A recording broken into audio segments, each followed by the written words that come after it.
వేలాదిగా ఇక్కడికి వచ్చి స్వాగతం పలికి మీ అభిమానాన్ని చాటుకున్నందుకు మీకు అందరికీ మనస్ఫూర్తిగా ధన్యవాదాలు.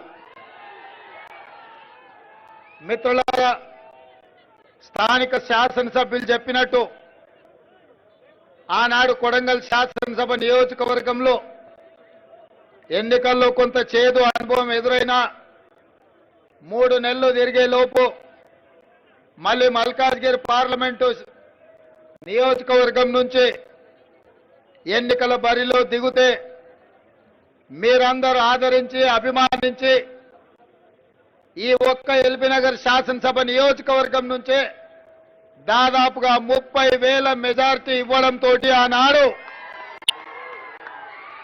దేశంలోనే పెద్ద పార్లమెంటు నియోజకవర్గమైన మల్కాజ్గిరి నుంచి ఎంపీగా గెలిచి మీ తరఫున ప్రశ్నించే గొంతుకగా ప్రతిపక్ష పాత్ర పోషించడంతో పార్టీ పిసిసి అధ్యక్షుడిగా అవకాశం ఇచ్చింది. మీ అభిమానంతో మీరు అండగా నిలబడడంతో రాష్ట్రం నలుమూలల ప్రజా సమస్య మీద పోరాటం చేస్తే మీ అభిమానంతో మళ్ళీ ఈరోజు తెలంగాణ రాష్ట్రానికి ముఖ్యమంత్రినై బైరామాల్గూడ ఫ్లైఓవర్ ప్రారంభోత్సవానికి మీ దగ్గరకు వచ్చిన ఎప్పుడు ఎల్బీనగర్కు వచ్చినా గుండె వేగం పెరుగుతుంది. ఎందుకంటే ఇక్కడ మొత్తం మా బంధువులు, మాకు కావాల్సిన వాళ్ళు, మాకు సన్నిహితులు కష్టాలలో అండగా నిలబడ్డ మీరందరూ ఇక్కడ ఉంటారు. ఏ అవసరం వచ్చినా ఏ రాత్రైనా అండగా నిలబడతారు. మిమ్మల్ని చూస్తే ఆనందంతో గుండె వేగంగా కొట్టుకుంటుంది. ఈరోజు ముఖ్యమంత్రిగా ఇక్కడికి వచ్చి మీ ముందర నిలబడడం అంటే మీరు నాటిన మొక్క పెద్దదై ఇవాళ రాష్ట్రానికి నాయకత్వం వహించి రాష్ట్రాన్ని అభివృద్ధి పదం వైపు నడిపించే అవకాశం వచ్చింది. మీ అభిమానం ఎప్పటికీ గుర్తుపెట్టుకొని తెలంగాణ రాష్ట్రాన్ని, మరీ ముఖ్యంగా హైదరాబాద్ నగరాన్ని దేశానికి ఆదర్శంగా నిలబడే విధంగా అభివృద్ధి పదం వైపు నడిపించే ఆలోచనతోనే మా ప్రభుత్వం పనిచేస్తుంది. అభివృద్ధిలో భాగంగా ఈరోజు 194 కోట్లతోని బైరామల్గూడ లెవెల్ 2 ఫ్లైఓవర్ ఈనాడు మనం ప్రారంభోత్సవం చేసుకుంటున్నాం.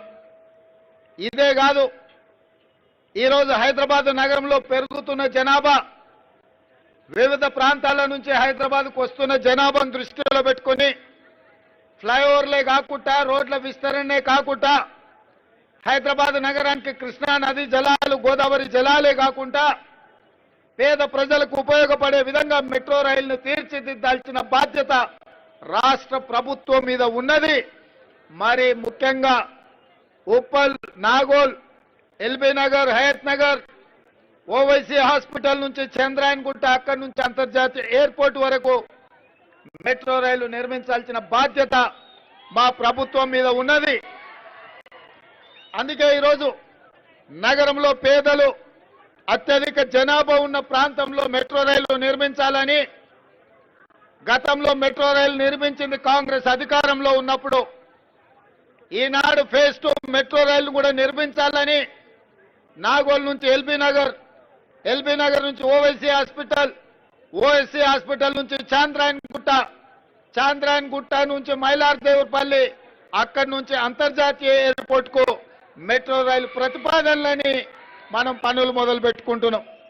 అదేవిధంగా ఎల్బీనగర్ నుంచి హయత్ నగర్ వరకు మెట్రో రైలు మనం పొడిగించాలనుకుంటున్నాం. అదేవిధంగా బిహెచ్ఎల్ వైపు మియాపూర్ నుంచి బిహెచ్ఎల్ రామచంద్రాపురం వైపు మనం మెట్రో రైళ్లు పొడిగించాలని ఇవాళ నిర్ణయం తీసుకున్నాం. అదేవిధంగా గచ్చిబౌలి, రాయదుర్గం నుంచి ఫైనాన్షియల్ డిస్ట్రిక్ట్, అమెరికన్ కౌన్సిలేట్ వరకు అటువైపు నుంచి కూడా మెట్రో రైలును విస్తరించే కార్యక్రమం తీసుకున్నాం. ఇవాళ చాంద్రాయన్గుట్ట నుంచి రాజేంద్ర నగర్ అగ్రికల్చర్ యూనివర్సిటీ దగ్గర హైకోర్టు కాంప్లెక్స్ ను 100 ఎకరాలలో నిర్మిస్తున్నాం.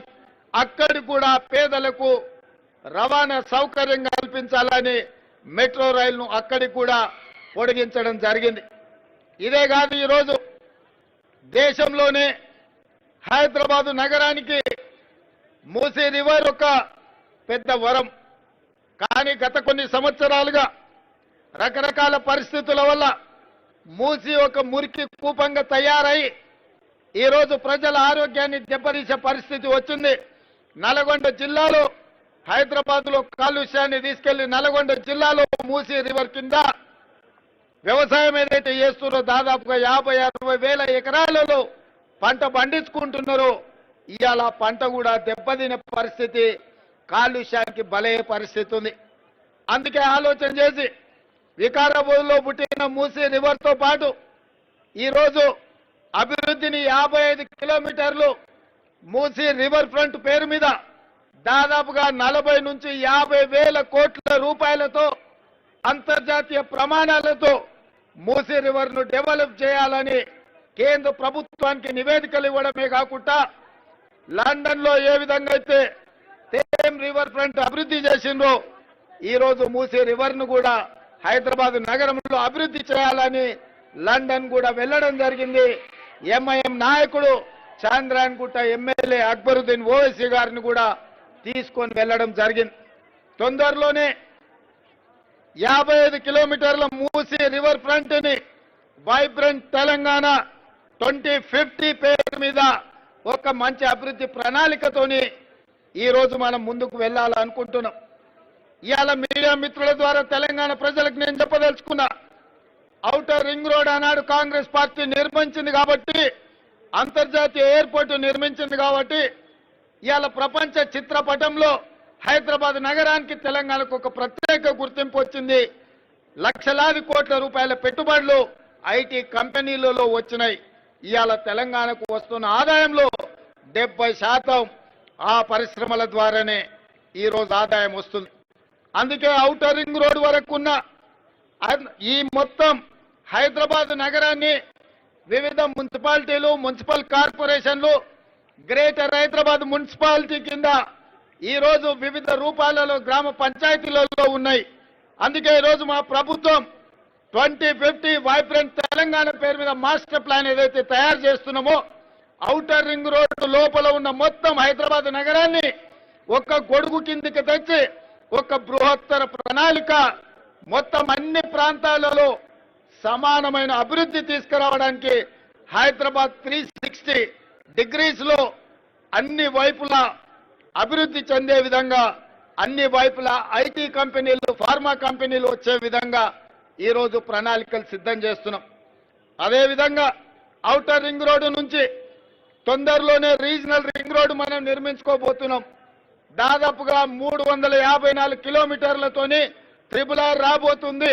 ఔటర్ రింగ్ రోడ్డు నుంచి RRR వరకు సబర్బన్ తెలంగాణ కింద, సబర్బన్ హైదరాబాద్ కింద నగరాన్ని విస్తరించి రేడియల్ రోడ్స్, అవసరమైన ఫ్లైఓవర్లు కట్టి అభివృద్ధిని చేసి నగర విస్తరణకు పూర్తి స్థాయిలో పని చేయాలని మా ప్రభుత్వం ఆలోచన చేస్తుంది.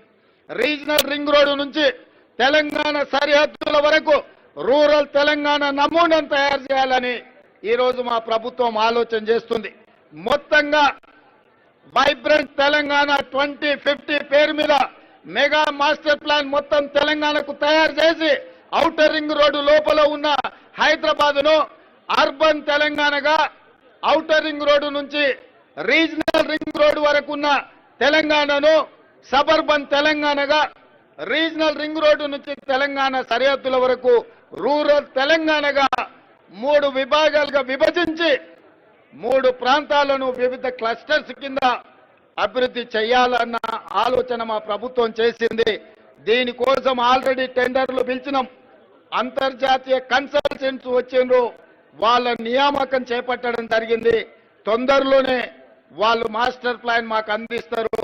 మాస్టర్ ప్లాన్ అందించిన మరుక్షణం ప్రజాభిప్రాయ సేకరణ కోసము బహిరంగంగా పత్రికలలో పూర్తి స్థాయిలో ప్రచారం కల్పించి ప్రజల యొక్క అభిప్రాయాన్ని తీసుకొని, సలహాలు, సూచనలు తీసుకొని ఫైనల్ గా మెగా మాస్టర్ ప్లాన్ పబ్లిష్ చేసి తెలంగాణను అభివృద్ధి పదం వైపు నడిపించాలని, రాబోయే 100 సంవత్సరాలకు కూడా ఒక గొప్ప నగరంగా తీర్చిదిద్దాలన్న ఆలోచనతోని ఈరోజు మా ప్రభుత్వం పనిచేస్తున్నది.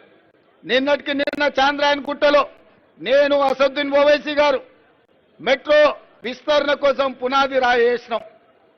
మేము ఒక పక్కన పునాది రాయి వేసేటప్పుడు కేంద్ర ప్రభుత్వం మీకు అనుమతిస్తున్నామని లేఖ పంపించింది. పునాది రాయి వేసి సంతోషంగా అభివృద్ధి చేద్దాం అనుకుంటే ఒక ఆయన కాళ్ళలో కట్టబెట్టి ఆయన ఢిల్లీకి చెప్పిందంట, ఇప్పుడు అది ఆపండి అని చెప్పి వాళ్ళు అంటున్నారు. మీకు చేయడానికి చేత కాకపోతే మేము చేసేటప్పుడు కనీసం కాళ్ళలో కట్టబెట్టొద్దని వాళ్ళకి చెప్తున్నా. ఇది అధికారిక కార్యక్రమం కాబట్టి ఎక్కువ వివరాలు చెప్పడం లేదు.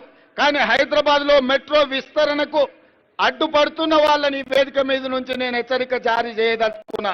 హైదరాబాదు నగర అభివృద్ధికి మీరు అడ్డం పడి కేంద్ర ప్రభుత్వాన్ని ఉసిగొల్పి అడ్డుకోవడానికి ఏదైతే ప్రయత్నం చేస్తుండ్రో ఇది మంచి ప్రయత్నం కాదు. ఇట్లాంటి పనులు చేసే వాళ్లకు హైదరాబాదు నగర బహిష్కరణ శిక్ష విధించాల్సి వస్తుంది.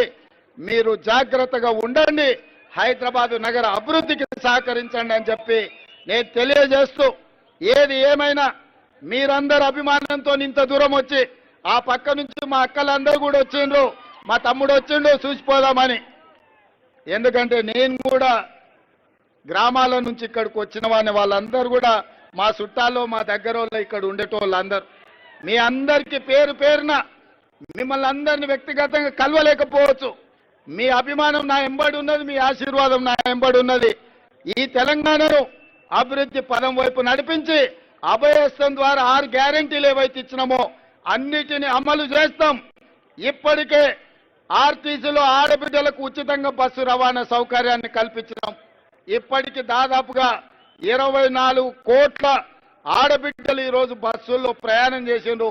ఆర్టీసీ నష్టాలలో ఉండి కార్మికులు ఆత్మహత్యలు చేసుకునే దాని నుంచి ఇప్పుడు లాభాల వైపు నడుస్తుంది. మా పొన్నం ప్రభాకర్ గారికే మంత్రిగా అత్యధికంగా లాభం ఈరోజు ప్రభుత్వంతో వచ్చింది. ఈ ప్రాంతంలో ఆర్టీసీ కార్మికులు ఎక్కువ ఉంటారు. మీ సమస్యలన్నిటిని కూడా పరిష్కరించే బాధ్యత తీసుకుంటాం. అదేవిధంగా రాజీవ్ ఆరోగ్యశ్రీ ద్వారా పేదలకు 10 లక్షల రూపాయలు